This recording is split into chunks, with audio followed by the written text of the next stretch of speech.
just to show you how involved sometimes making these cars show ready, it just keeps more and more stuff just gets taken apart. So one of the issues I had on this car is we had a big scratch on the window. So I had to take the door out, or the door frame out.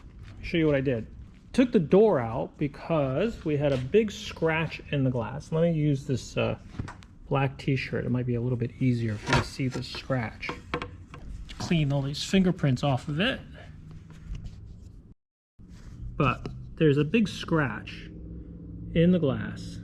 When you see that scratch, that's a big deduction. I mean, it not a big one, but it can easily be a half-point deduction. Now, again, on these cars, every point counts, and I've got 3 points to play with.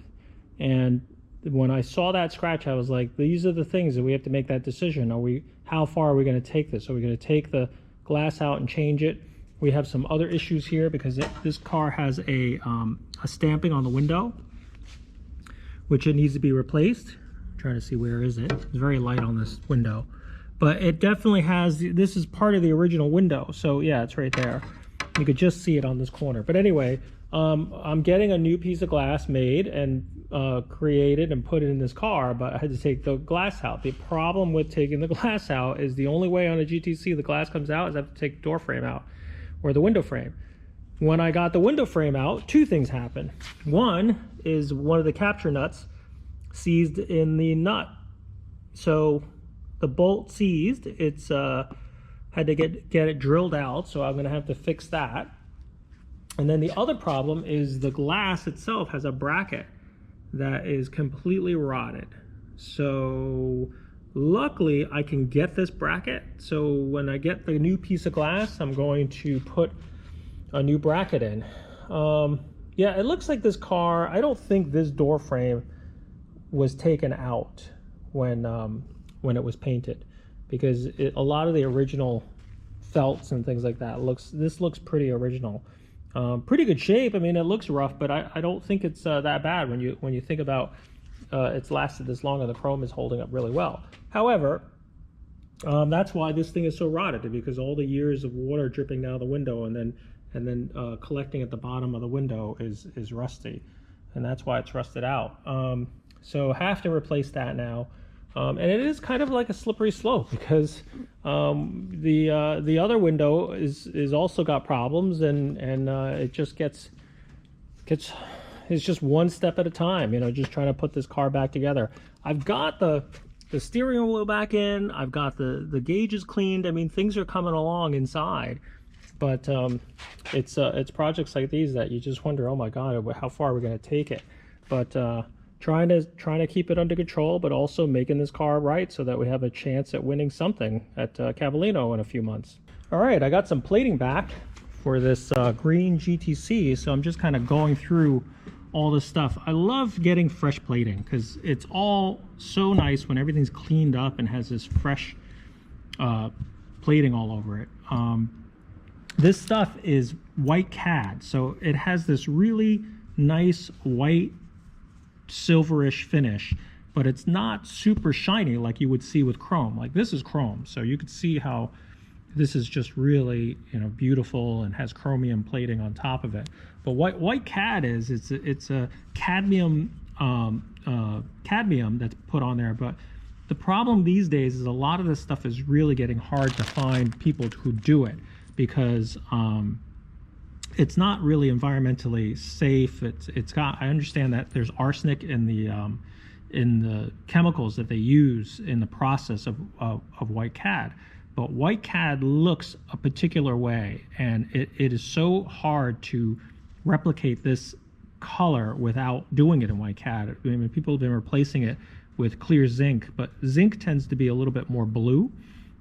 So I don't know if the judges can necessarily spot the differences, but I can see the difference. I mean, if you were to put a clear zinc as an example here, so this is a shift plate that I had done, and it's done in chrome, but it's a brush finish. But you could see how, like, next to it, it's kind of cold, because chrome is certainly a colder look to it than white cad. So like, if you did this with another plating, you would see the difference. I mean, admittedly, we're comparing chrome plate, brushed chrome with white cad, but when you put them next to each other, you can see the difference in the plating. So as I'm going through all this stuff, I just inspecting it, make sure it's all done, and I'm going to start sorting it out for the cars that they belong to. Like I can see that, you know, these are hard parts. This is the hook that goes on the hood, and this is the trunk latch for the GTC. This is also a hood catch for the GTC. So as I'm sorting through all this stuff, I'm going to start getting it ready to put back on the car. I also got the shift rod back too, the one that my chrome plater wrapped the bottom ball socket, because this is really important that this is no plating gets on that, because it'll change the dimensions of the way this socket works for the shifter. And the lock nut also, but I also had to chase some of the, you could just see some of that copper plating when you go the chrome plating process that fits on this thing. It's the lock nut at the bottom of the shift rod.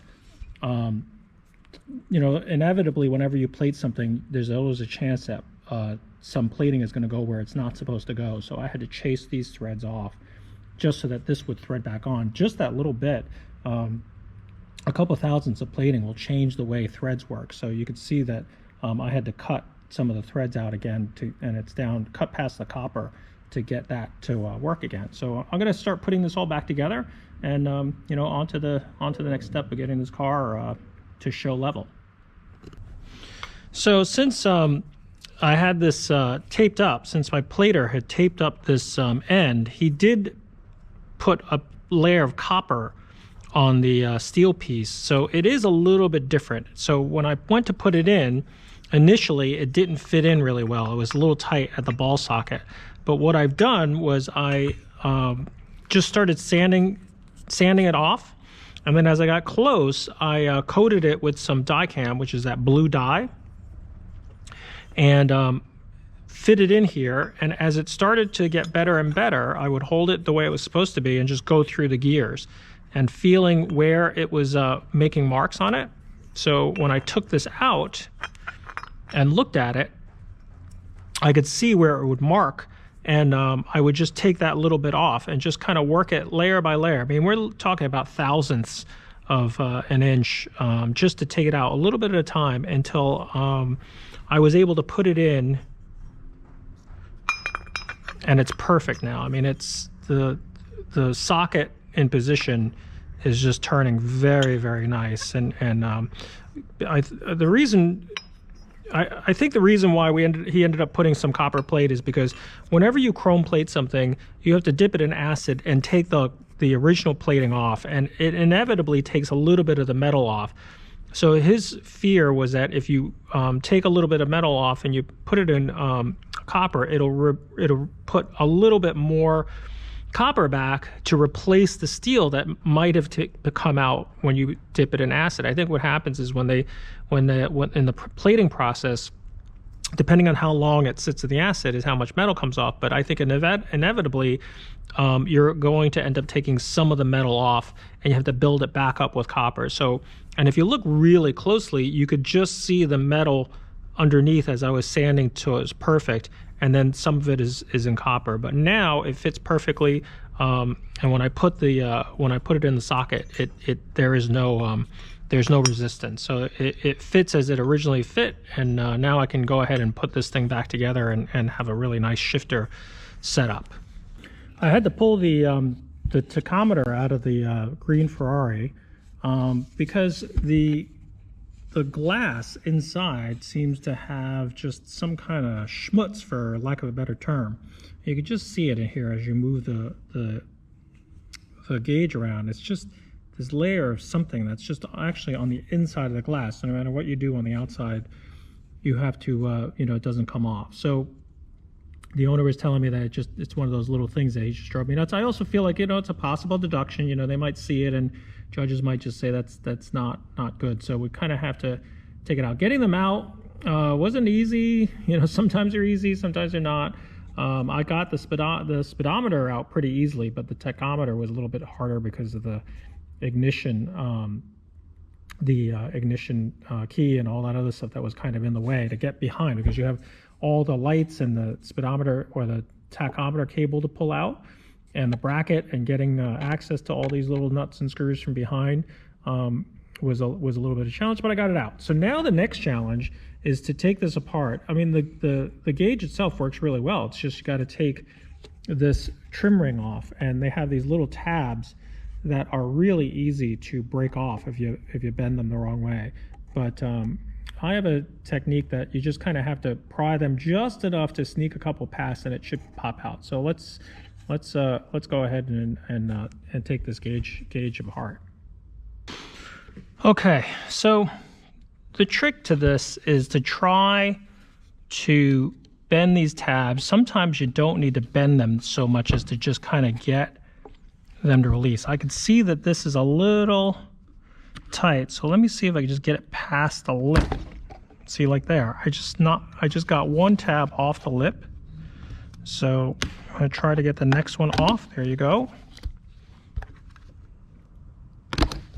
And once you get them all off without bending them, you should be able to get this thing to just release off. It's close.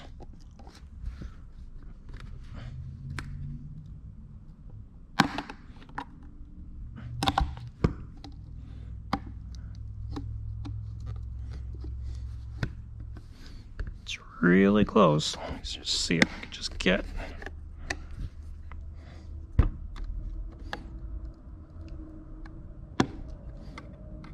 There it goes. Because I really don't want to bend these tabs, because these rings are chrome plated and they're kind of brittle. So there it goes. Carefully pry it apart.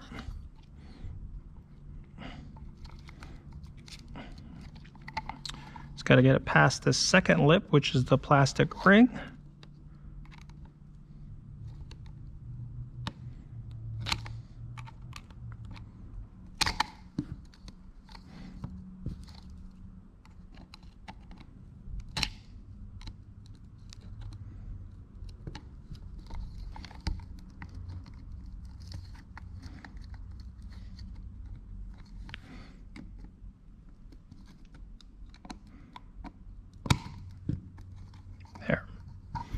All right, so there's the glass.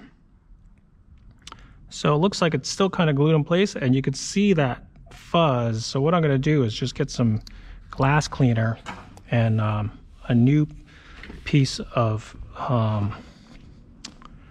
shop rag and clean it.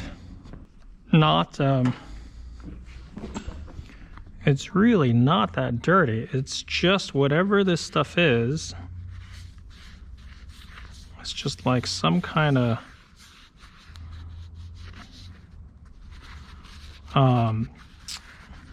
you know, usually it's like an oil or something that evaporated, and it just collects on the inside of that glass. I want to make sure I get all the way to the edge.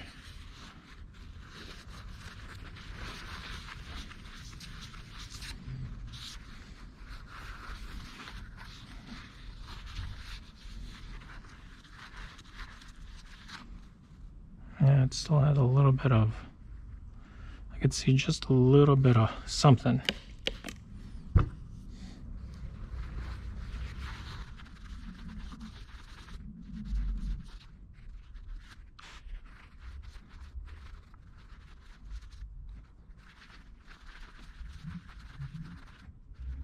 Okay, that's basically as clean as it's going to get.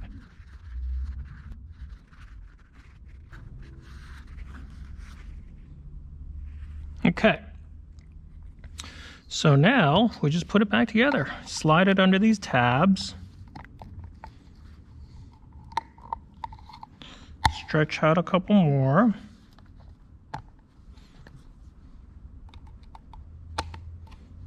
All right.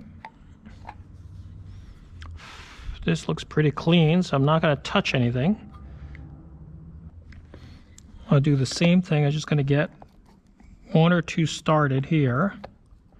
So I get these two on there, and then it's just a matter of working my way around Stretching these tabs back over the lip. There's the other one.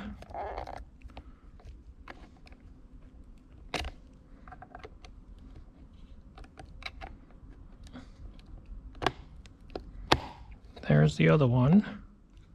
It's got 2 more to go.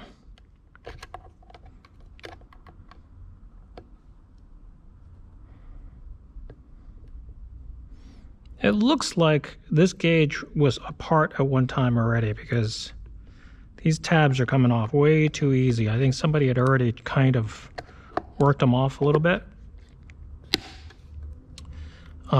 Because normally it takes a lot more prying. You actually do have to bend it just a little. Ooh, I almost put my finger out. There it goes. Done. Beautiful. All the tabs are back kind of in place. They don't, you know, originally these things are bent over sometimes a little bit tighter than they just, it's usually not that easy to pop these out. But usually what happens is you have to kind of bend them out just a little bit. It looks like this thing's been apart by somebody once before, maybe rebuilt, and it got the schmutz inside just because, you know, sometimes there's the oil, or sometimes they rebuild this thing and they'll use an oil inside and then it evaporates and collects on the inside of the glass. Because I suspect that this was probably taken apart. That's why it came apart so easily. But if you have yours and it's really tight, you have to bend these tabs over just a little bit more just to give them a little bit more clearance. I don't necessarily like bending them back completely because I think that's when they snap. But this looks pretty good. I'll have to, unfortunately, struggle to get back into the car to put this back in the car. But yeah, at least now it's not, it has a much clearer inside lens. So let me go put these back in. Well, as you can see, I have the steering wheel out, so it should help a little bit to put this in. So to get this tack back in, I've labeled these, so I just gotta plug them back in.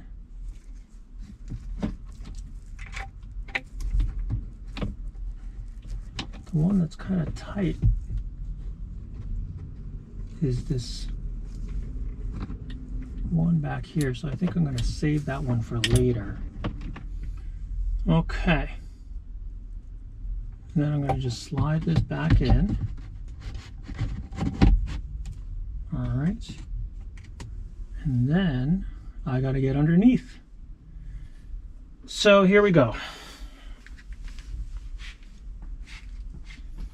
So this is not fun. So I'm gonna take my shoes off so I don't get dirt inside here. Gotta try to get my head underneath this stash. So, and I need to get some brackets in place ready to put in place. So I need this bracket. So I need to put this where I can reach it.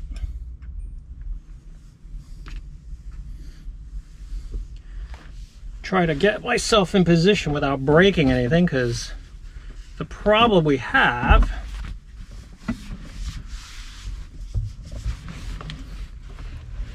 is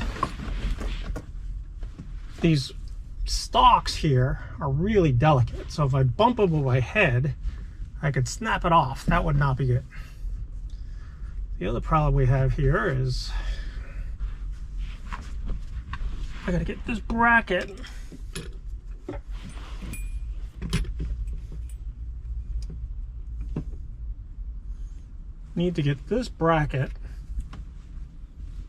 up inside and in position, but I don't think I'll be able to see it. So I just got a feel for it, but let me take a peek at where it is and try to get my hand up in there, because that bracket is what holds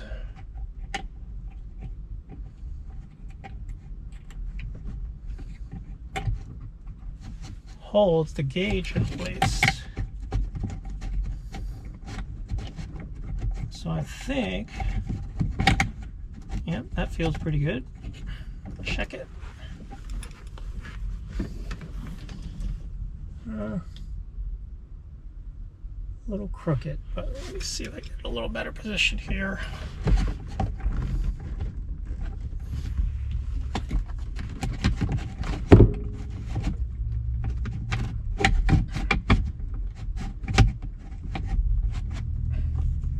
That feels better. Then what I have to do is on that same post is a ground wire, which I need to get on that. So I reach it there and feel for the ground wire. Get that on. Okay, ground wire is on. Then there's a lock washer. There it is, all the way over here. So, gotta get that on there. So, lock washer.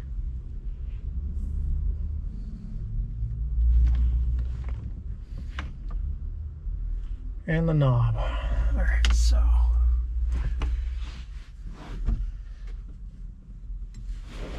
Oh. I'll try not to break anything, bang it in with my head, all that good stuff, but I'll be right back. So the next thing I need to do is put the bracket, the lock washer, and the retaining nut on the other side of this. Let me see just if I can reach it without crawling underneath. Sometimes, yeah, I can get to it from here. So that's why I kind of like to leave some of the other gauges out, so I can reach these from the other side through the other gauge hole. So I got that in, that's good. The bracket is loosely in place, hopefully it won't fall out. All right, cleaned up the gauges and got them in. So was, you know, kind of a pain, but I got it in. I didn't break anything, thank God. Steering wheel is gonna go in soon. I got that basically done. Ooh, look at this. What is this? Toggle switch, hidden toggle switch in here. Let me take a peek underneath here and see what it is. You know, always finding interesting stuff people put in these cars. You don't know what they go to. This is probably like a kill switch of some sort. I'll have to take a look, because that's always good to know, because if somebody accidentally flicks that, your car's not starting. Anyway, yep, that's it for now. Got that part done. Time to move on to the next project. So I got the exhaust almost done. Got the chrome tips installed and painted and all that stuff, but I started to look at how nice this exhaust looked, and the hangers are starting to look a little rough. I know it's like this slippery slope where, you know, you just end up replacing everything, but I just felt like under the car some of these hangers were kind of rusty and not looking the freshest, and I kind of felt like, okay, well, maybe you might not get a deduction on the older hanger, but I kind of wanted to make it a little bit nicer since the exhaust looks so nice coming out of the back. So I ordered a set of exhaust hangers, and we ran into another problem. The actual exhaust hangers, you know, I have a couple here that are broken. What happens is as they get old, the rubber dry rots and they just kind of split and break. But what I wanted to show you was the correct ones have this solid rivet that holds the rubber on, and these are what they're supposed to look like. Have a solid rivet, and you know, this one's got a slot in it, so I cut a slot in it. But the point is, when I ordered them, I called up the normal Ferrari supplier and just said, hey, listen, send me some hangers, and they sent me, and you know, they're certainly not inexpensive. They were, you know, I think they were. Well, I'll show you what I have. So I bought 20 of them, and this is like more than 200, not 300, but almost 300 bucks. I mean, with shipping and everything else, it was not inexpensive. But when you look closely, they have these hollow rivets. It's a round, almost, it looks like a pop rivet. And that's how sometimes these hangers are made, and they're wrong. So when I opened the box, I said, guys, this is not right. I mean, it's got the right length, it's the right, you know, offset, because there's two different types of hangers. These are the ones they call the side poles. There are other ones that are earlier 250 cars, like from the 50s, that had center poles, so that was a little detail. There's, you know, every one of these things have like little details that you just need to know for which one you want. But these are reasonable facsimiles of the hanger where they have the side pole, but they don't have this solid rivet. You know, you can get a deduction for it. But when I opened the box, I knew it was wrong. So I started to ask around and say, guys, is this, do you guys have them? Do you have the solid rivets? I want this. Oh, we have the solid rivets. Well, then why did you send me the hollow rivets? So now I have to trade these back.